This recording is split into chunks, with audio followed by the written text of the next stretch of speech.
Bentornati alchigliani! Oggi parleremo di un genere letterario, di una corrente di pensiero che si è fatta largo nel corso degli anni 70-80, cercando di trovare una propria identità, unendo gli elementi assurdi della cultura weird a quelli tecnologici della letteratura sci-fi classica.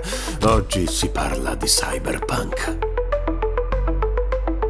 A onor di causa è importante citare le fonti che hanno permesso la creazione di questo video, partendo proprio dalla mastodontica impresa di Indigo Gaming che ha generato un documentario minuzioso sul tema che vi invitiamo a recuperare qualora voleste analizzarlo sotto una lente di ingrandimento 10x. Lo trovate sul suo canale YouTube, link in descrizione. Detto questo, ci limiteremo a introdurre il concetto spiegando quali sono state le opere più significative in letteratura per permettere a chi non lo conoscesse di saperne qualcosa in più.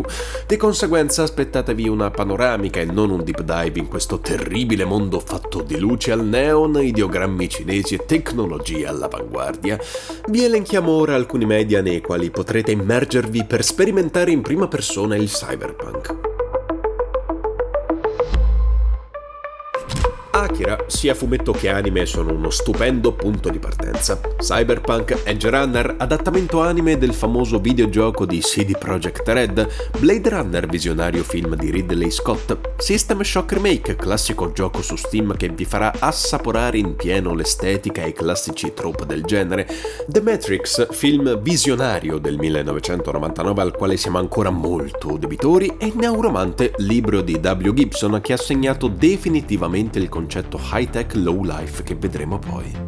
Contrariamente al solito, vogliamo darvi quanto più materiale possibile nel quale immergervi per vivere in prima persona un genere così tanto complesso e sfaccettato, spesso limitato e ingabbiato nell'essere più stiloso che di sostanza. Sarà proprio quest'ultimo aspetto a dettarne la decadenza attuale.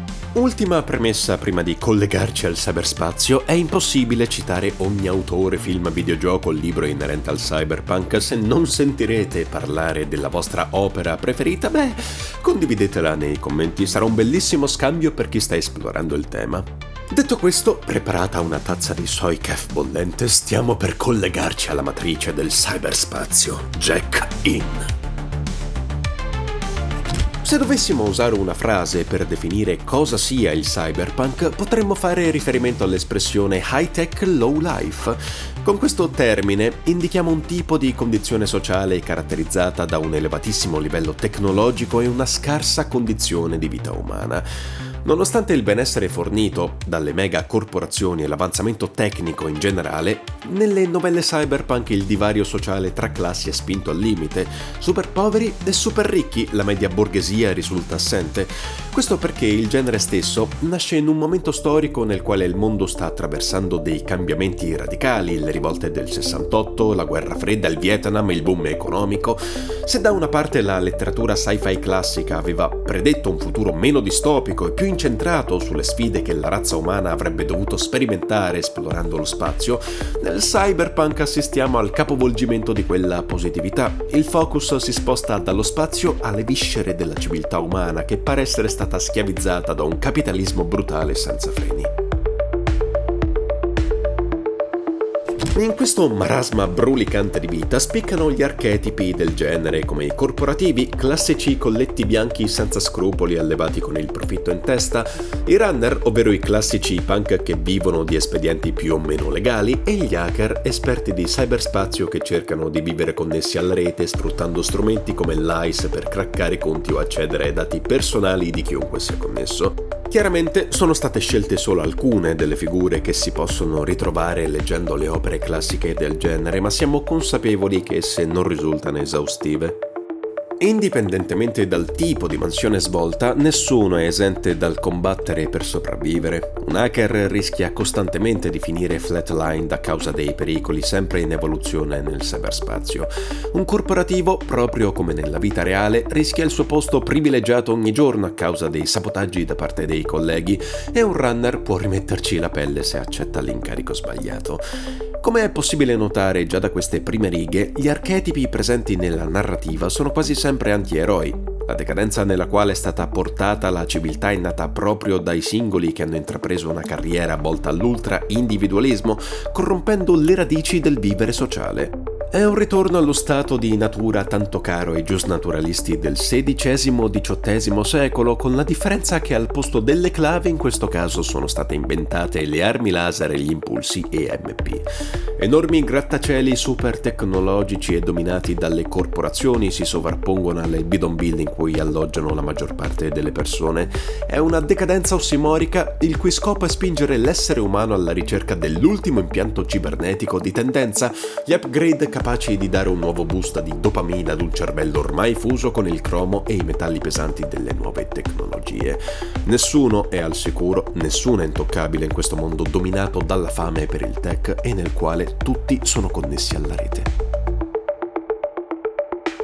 Come ogni genere letterario che si rispetti, anche per il cyberpunk esiste un'antologia di racconti che funge da manifesto, da pietra miliare alla quale guardare per trarre ispirazione. Mozart in Mirror Shades fu pubblicata nel 1986 a cura di Bruce Sterling. La raccolta include opere scritte da Gibson, Maddox, Laidlaw, Shiner e altri autori e rappresenta al meglio cosa e quanto il genere possa dare al lettore. Al di là di ciò che vediamo oggi sotto il profilo puramente estetico, il cyberpunk ha implicite delle questioni molto più profonde: degrado sociale, la lotta impari tra il capitalismo e il proletariato, l'alienazione individuale, la fissazione per una tecnologia che pare aver preso il posto di qualsiasi divinità nota. Lo stesso concetto di morale come lo intendiamo noi oggi è assente. Nessuno è buono, nessuno è per forza cattivo. Tutto quel grigio che di solito separa il bianco dal nero è stato ricolorato dalle ipnotiche luci al neon sfumate da colori viola, blu elettrico e verde acido. La fluidità sociale, di costumi e di genere, così come l'erotismo e l'amore sono stati spazzati via dai contenuti espliciti fruibili in realtà aumentate dai visori collegati al cyberspazio. Se Mozart in Mirror Shades ne è il manifesto, possiamo ben dire che opere quali Ma gli androidi sognano pecore elettriche 1968 di Peggy Dick e Crash di J.G. Ballard 1973 sono i patriarchi del genere. Tutti, almeno si spera, abbiamo visto Blade Runner di Ridley Scott almeno una volta e ne siamo rimasti scioccati. Era il lontano 1982 quando uscì nelle sale cinematografiche e tanto forte fu il suo impatto che lo stesso Gibson, una volta vista l'introduzione al film, fu costretto a ripartire da zero nello scrivere il testo neuromante che diverrà poi un caposaldo del genere nel 1984.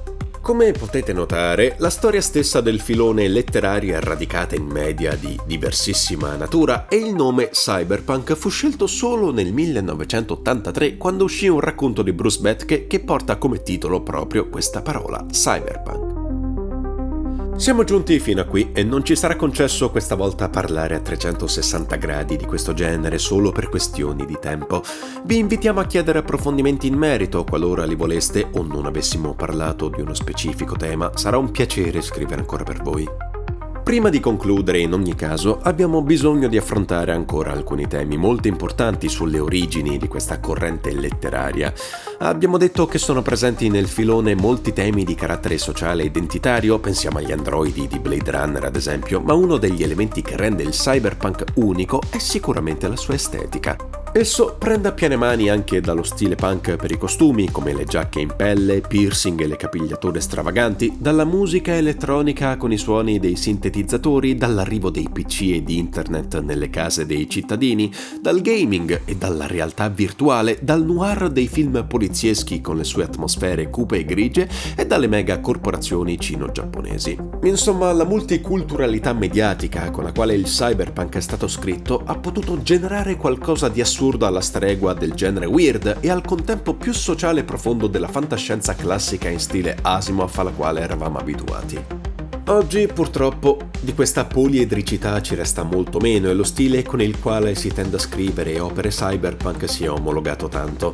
Se in Mirror Shades era possibile leggere testi come Petra, veramente distante dal classico uomo cibernetico connesso alla rete e molto più vicino a un estraneo di Lovecraft sotto certi aspetti, oggi ci limitiamo alle distopie super high-tech e alle storie di runner che cercano di sabotare le mega corporazioni. Questo perché, come ogni genere che si rispetti, vi è sempre un'epoca di formazione dove nascono opere brillanti e assurde fuori dai confini per cercare di giungere ad un format stabile, concreto e replicabile.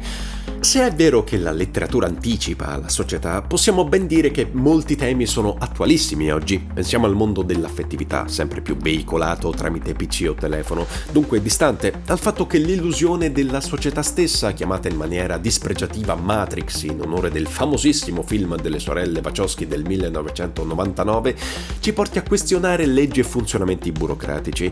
Insomma, non siamo ancora ad un vero stallo high-tech low-life, ma ci stiamo avvicinando ad un più moderato decent tech questionable life.